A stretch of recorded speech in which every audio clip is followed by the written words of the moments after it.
a presentation of the United States Fish and Wildlife Service.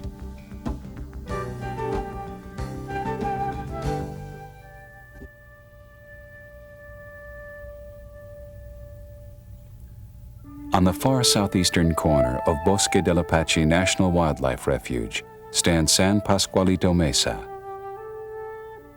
For centuries, the Piro people would retreat here to their many-roomed pueblo, high above the Rio Grande Valley, when threatened by their warring neighbors. From this vantage, sometime during 1598, the Piro saw a column of 130 Spanish soldiers, 83 ox carts, 400 settlers, and 7,000 head of cattle, led by Don Juan de Oñate, struggle northward from Mexico. Over the next centuries, many more would follow the same track, now called El Camino Real, the Royal Road, that stretched 1,200 miles from Mexico City to Santa Fe. Most just passed through, but a few settled here in the valley to farm and ranch. The land along this stretch of the Rio Grande was a fertile oasis in a region where rain was rare. Every spring, the river, swollen with snowmelt from the Rockies, would crest its banks and flood the valley floor, depositing nutrient-rich silt. Cottonwood and willows grew thick in the valley bottoms. There were large expanses of marsh where waterfowl flourished. Game was plentiful. Every few years, a catastrophic flood would rearrange the landscape, scouring out the wetlands, flushing away the salts, clearing the clogged brush. The river in its rampage often changed course, leaving behind open bodies of water called oxbows in its former channel. Rather than being destructive, the periodic floods renewed and invigorated this thriving riparian habitat with its mosaic pattern of diverse plants and animals. But for farmers in the valley to succeed and for towns to prosper, they needed water they could depend upon in this arid region. So during the early 1900s, dams were built and irrigation ditches dug. The mighty Rio Grande was finally tamed and now, for the most part, stayed within its banks. With the floods no longer revitalizing the bottomlands, most of the marshes and ponds grew over and filled in. Even though their wetlands were disappearing, the cranes, geese, and ducks still returned each fall to the Rio Grande Valley, as they had for thousands of years. In 1939, President Roosevelt, as part of a visionary program to establish a National Wildlife Refuge system, created Bosque del Apache National Wildlife Refuge.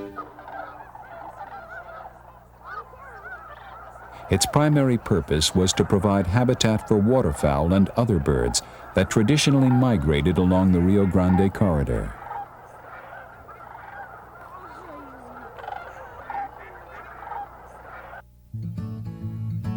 Bosque del Apache, encompassing almost 90 square miles, straddles the Rio Grande and fills the valley between the mountain ranges to the east and west. Most of the refuge is upland desert, brush and grasslands. In the valley bottoms are riparian forests, croplands, and wetlands. Only a small portion of the refuge to the west of the Rio Grande is intensively managed for migratory birds. Work on this section dates back to 1939, when the Civilian Conservation Corps constructed dikes, dug ditches, installed water control gates, and created the first water impoundments for waterfowl. At the time, there were only 17 sandhill cranes overwintering on the refuge and 30 snow geese. Today, more than 17,000 sandhills, 30,000 snow geese, and thousands of ducks use the refuge as their winter home. This stunning success did not come about because nature was allowed to take its course, but is the result of intensive habitat engineering and wildlife management that affects just about every aspect of life on Bosque del Apache. Water is what makes Bosque work. Without it, there would be desert. All the water on the refuge is where it is by design. A carefully engineered network of ditches and drains moves the water by gravity flow from the Rio Grande to the fields, the wetlands, riparian areas, and back to the river. While the water delivery system works well, it still requires constant monitoring and maintenance to keep the irrigation ditches and drains clear. This ability to move the water precisely to where it is needed is a key ingredient of the Refuge's wetlands management program. Some of the smaller impoundments on the Refuge are managed by controlled flooding, which encourages the growth of native food plants through what is called moist soil management. If all goes well, plants such as millet and smartweed grow, which are of high value to wildlife, and other plants of low value, such as cocklebur, are discouraged. Marshes are drained in the spring, resulting in mudflats on which seeds will germinate into young plants. These plants mature through the summer and remain available for the fall migrants. When the waterfowl arrive in the fall, once again the fields are flooded to a depth shallow enough so that ducks and geese can easily feed on the submerged vegetation. The large impoundments on the Refuge that are seen from the tour road are managed to imitate the natural flood regime of annual flooding and the occasional catastrophic flood that occurred in the valley before the dams. Under the natural cycle, it would take several years for an open body of water, perhaps a pond left behind when the river changed its course, to fill in with vegetation. A catastrophic type flood might then scour out the wetlands and the cycle would begin again. On the Refuge, the wetlands are managed to imitate the natural cycle. To begin a cycle, water is drained from the mature marsh, the land cleared, disked, plowed, and then refilled. Water is maintained in wetlands during the following growing season for control of perennial vegetation. The following year, rich annual vegetation is produced when water is removed from the wetland. This vegetation benefits seed-eating wildlife, particularly waterfowl and small mammals. As the wetland ages, natural plant succession occurs. Perennial bulrushes and cattail replace annual vegetation. The roots and tubers of these plants are preferred food for geese and cranes. After a few years, woody vegetation begins to take over, which attracts other species of wildlife. The brush for songbird nesting, the denser underbrush providing cover for deer and other wildlife. After 5 to 6 years, the mature marsh loses its value to most species of wildlife. The marsh is then drained, and the cycle begins again. The Refuge is a mosaic of these wetlands, each at a different stage of succession. One of the most labor-intensive challenges on the Refuge is controlling the exotic plant tamarisk or salt cedar. A native of the Mediterranean and Asia, the shrub was brought to this country with good intentions as a soil stabilizer and to use as an ornamental. But it soon spread with a vengeance and now dominates riparian areas throughout the Southwest. It grows in dense thickets, crowding out native vegetation such as willows and cottonwoods. It offers few benefits for wildlife. It's an ongoing battle on the Refuge to control salt cedar's rapid spread and to reclaim the land where it has gained its stranglehold. After the bulldozers are finished, the land is plowed and raked to remove all the roots. The cleared land may be used to develop wetlands or restore native riparian forests, or used for farming. Farming is integral to the Refuge's wildlife management strategy. Local farmers work a portion of the Refuge land in a sharecropping arrangement. They grow corn for the Refuge and alfalfa, which the farmer keeps for this labor. The Refuge staff also plants corn, clover, and winter wheat for wildlife. Wildlife managers use corn not only to provide a high-energy food source, but also to control the movement of birds on the refuge and in the valley.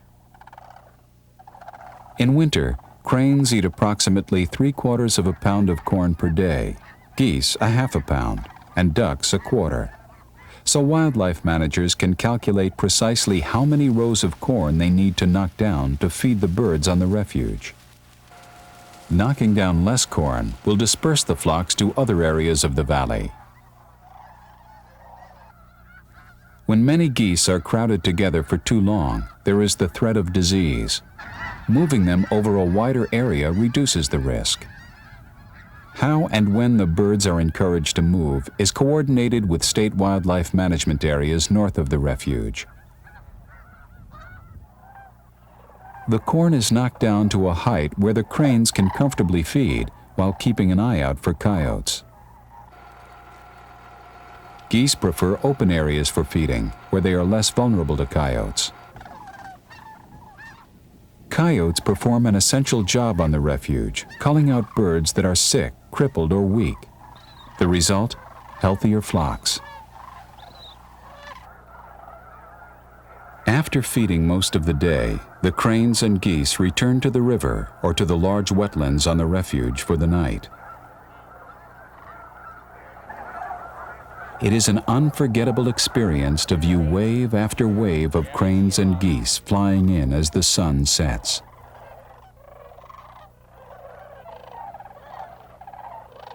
The cranes roost through the night standing in open water to avoid the coyotes. In the morning, as the first rays of sunlight streak across the land, the birds once again head out to feed, building up strength for their long flight back to their nesting grounds. By mid-February, the migration northward begins. The larger or greater sandhill cranes return to nest in the Rocky Mountain states of Wyoming, Idaho, and Montana. The smaller or lesser sandhills nest in northern Canada. By early March, all the cranes and snow geese have left. Soon after, songbirds migrating northward from Central America begin to drop in to feed and rest before continuing their journey to their nesting areas. Some, like the hummingbirds, nest on the refuge. There are also a few Canada geese who stay here year-round. While the summer months are quiet, there are still many species of wildlife that can be seen on the refuge.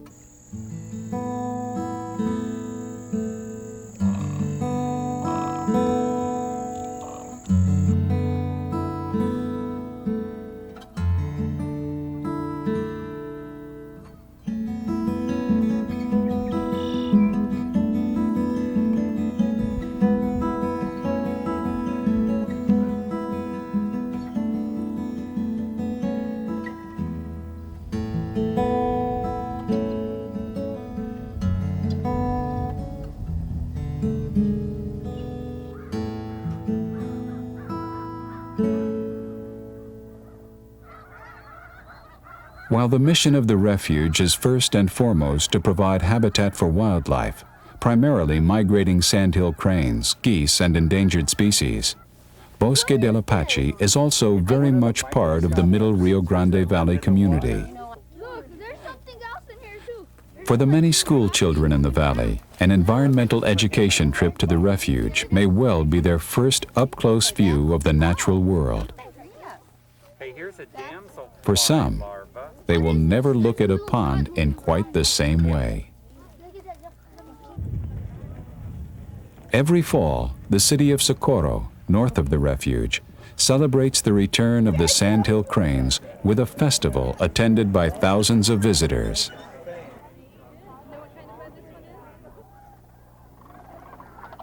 During the late fall and winter months, visitors from all over the world come to Bosque to witness one of the most awe-inspiring sights in America that also happens to be one of the most accessible. The cranes and geese on the refuge have grown accustomed to people. but only at a distance. If you stop, pull over so others can pass, and drive gently. For every car door slam, or running, or too close an approach that causes a bird to feel threatened enough to fly, valuable body reserves of energy are used, energy that the birds are banking for their long migration to their nesting grounds later in the winter. So move gently and don't try to get near the birds. Great pictures and views are available at one of the many viewing platforms along the Wildlife Drive. There are also several hiking trails on the refuge. The river trail skirts the Rio Grande, while the canyon trail offers a broad view. For those who want to be more closely involved with the life at the refuge, both human and wildlife, consider becoming a volunteer. Bosque has one of the most successful and popular volunteer programs in the nation. There are many things to do: bumping corn, conducting wildlife surveys, construction, helping visitors. Also consider joining Friends of Bosque, a volunteer organization that helps support a variety of activities on the refuge. Bosque del Apache, an oasis for waterfowl in an arid land, a place that wouldn't be what it is were it not for intensive habitat engineering and the science of wildlife management.